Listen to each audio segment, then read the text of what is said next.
Shema Yasha'Allah Yahweh Chalachayanawa Yahweh Achad. Shema Yasha'Allah Yahweh Chalachayanawa Yahweh Achad. Shema Yasha'Allah Yahweh Chalachayanawa Yahweh Achad. Hear Israel, Yahweh our power, Yahweh is one. Let the birds chime in, man. As soon as I started, the birds started to get activated. So our peace will be an everlasting peace. Topic for discussion. Our peace will be an everlasting peace. And we're going to reign everlasting to infinity. And the example that I got in my mind right now is Solomon, King Solomon. He had a mighty reign.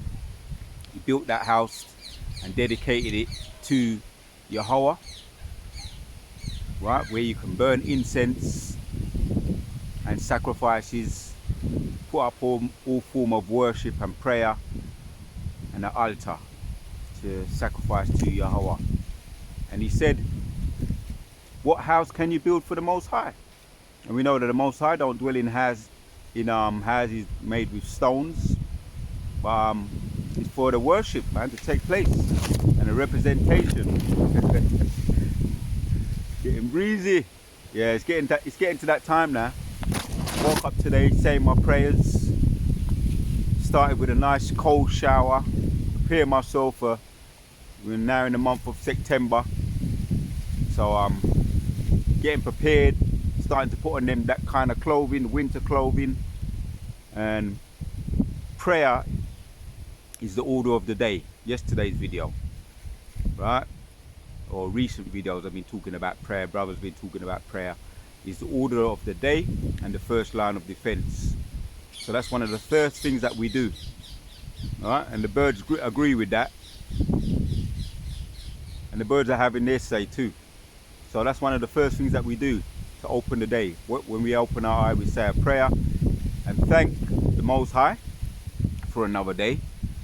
I do my we have our little routine we may do for those of us that are into the cold baths. I'll be doing that, and I'll be preparing my mind for whatever day we may have to face, whatever day, stroke, tribulation we may have to face coming down the line. So prayer is our first line of defense. Went into that.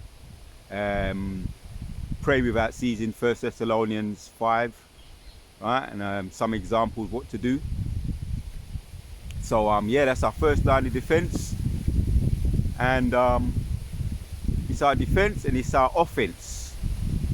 So we persist in that, persevere in prayer, right, every day. So the example we're talking about right now is, yeah, our kingdom will be an everlasting kingdom, and we can see these people, and all the other Goyim nations, getting shook. Watching the news last night, and Keir Starmer, the president over here in the mother of Babylon, was talking about the hotels, shutting down the asylum seekers hotels, whether they should. One minute they're saying they're gonna, next minute they're saying they're not gonna, then they're saying they're gonna do it immediately. And addressing this asylum seekers and what should they do. And some are saying, you got the real radicals among them, which Keir Starmer, he's just what you might call the face of the government, to put on a kind face. They put someone up there with a kind face to make him seem like, yeah, he's fighting for the asylum seekers. And yeah, they want to keep the asylum seekers open. And what is it with all these flags, red and white? Really, they're crosses. People be painting up the red and white, right? It's a sign that they're afraid of losing their kingdom, right? The Tommy Robinson, and all his little comrades, his cronies, are going around painting, and the brother put it on the chat, going around painting up all the flags and taking a radical approach. And we saw what happened when the Muslims was walking past and started jeering at them. So it's just a sign that they know that their kingdom is on its way out. I'm just going to quote scriptures in this video.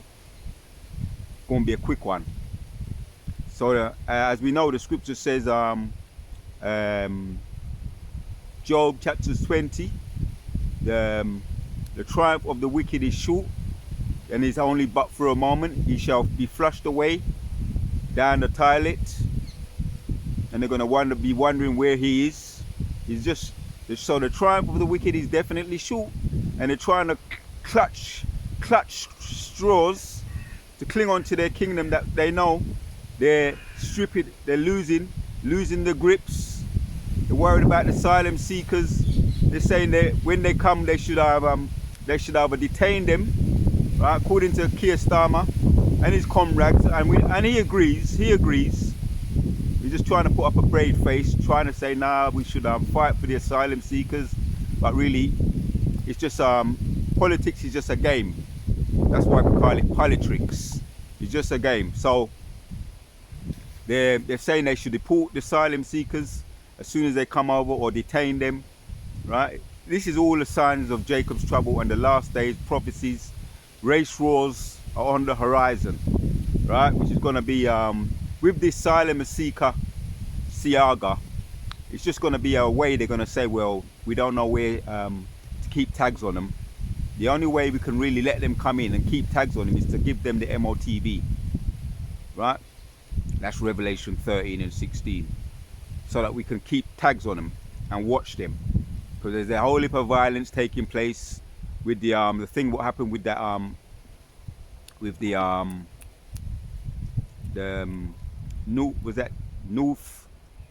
North Town or something like that, up there in North London, with the guy that supposedly was an asylum seeker, which he was born in Wales and raised in Wales, and they say he deleted 3 young girls. So they're using that as using him as a scapegoat.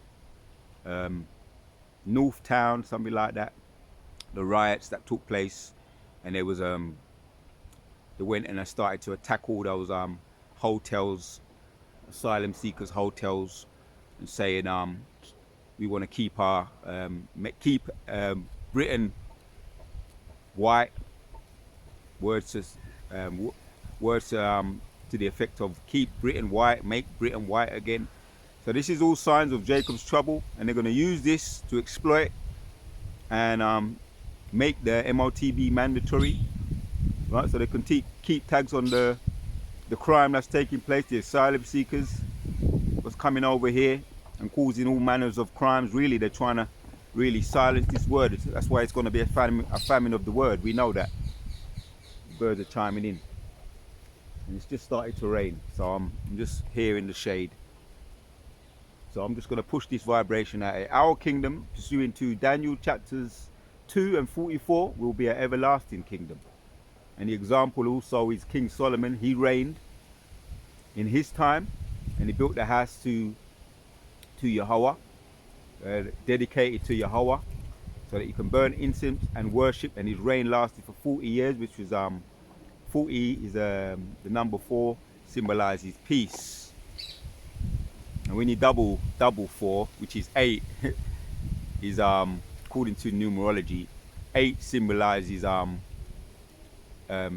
infinity. So we gonna reign, and our kingdom gonna be infinite to infinity. Another precept that come to mind is Isaiah chapters 9 and 6, where the Most High, as a matter of fact, that's one precept. I'm gonna read that one, and then we'll go in with that. Our kingdom, right?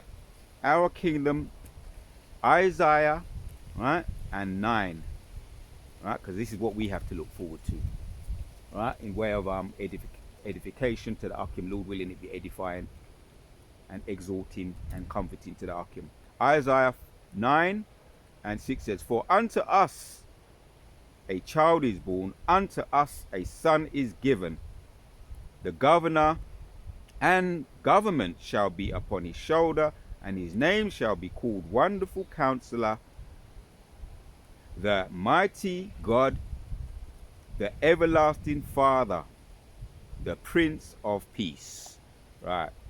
When you get into the word peace, it means free from disturbance, free from war,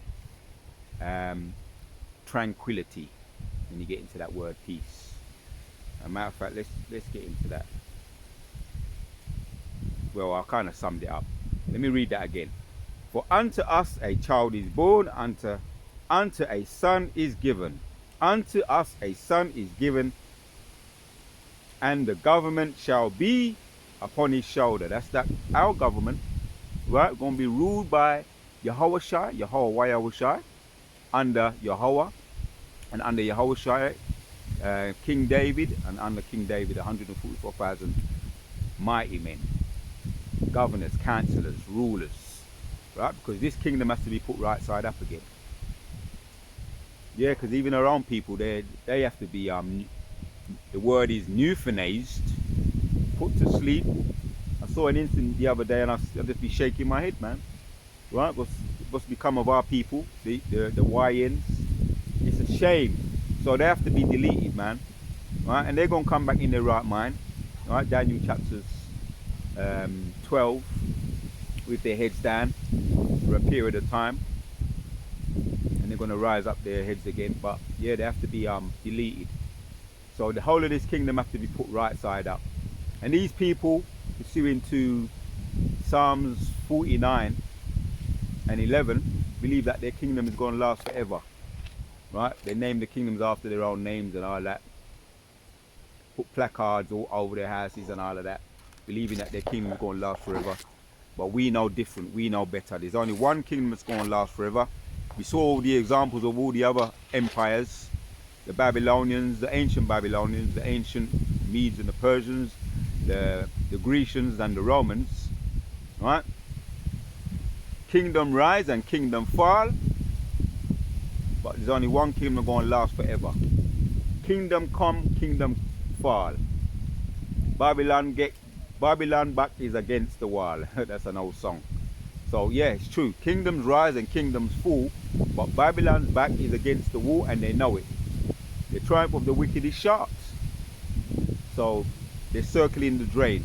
Hence you see all those partners in crime of Tommy Robinson doing all their speeches and making their rounds, putting up all those flags to try and hold on to a losing game, hold on to a losing kingdom.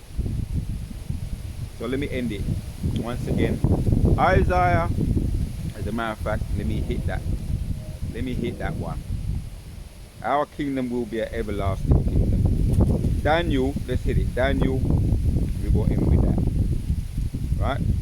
Daniel's chapters 2 and 44. Getting breezy. Right? So yeah, and the birds be singing. But also the Prince of the Power be acting up.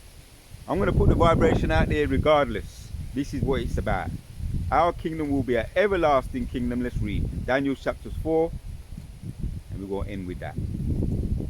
Daniel 2 and 44 says, and in the days of these kings, right, in the days of these kings shall the God of heaven, kings is talking about is all those kings that came and went, the ancient Romans, Babylonians, Medes, Persians, Grecians, Romans, and now we're in the foot at the bottom of the statue, the molten clay and the iron, right? That's the Romans. We're in the revived Romans now. So in the days of those kingdoms, right, kings shall the God of heaven set up a kingdom which shall never be destroyed, and the kingdom shall not be left to other people, right? There's no flackies going to come in, right? No kind of salvaging going to take place with their kingdoms. It's out. Kingdoms rise and kingdoms fall. Babylon back is against the wall. And the kingdom shall not be left to other people, but it shall break in pieces and consume all these kingdoms. And it shall stand forever under the Prince of Peace, the Mountain Counselor. Right? Prince of Peace, because he's the Prince of Peace and he's going to bring peace. Right? King Solomon brought that peace. If you could receive it, that was Yahushua. And he came round again as Yahweh. But he gave the example of 40 years of reign in peace and tranquility, building the house of dedication to Yahweh. And it was nothing but prosperity and peace and reigning. And that was an example of what's going to come around this time. So our kingdom will be an everlasting kingdom that shall stand forever. The Wadayaw Ba'Shem Yoshai, Kala Yahweh, Ba'Shem Yoshai, Ba'Shem Rakah Kodash. All sincere out there. To the next one.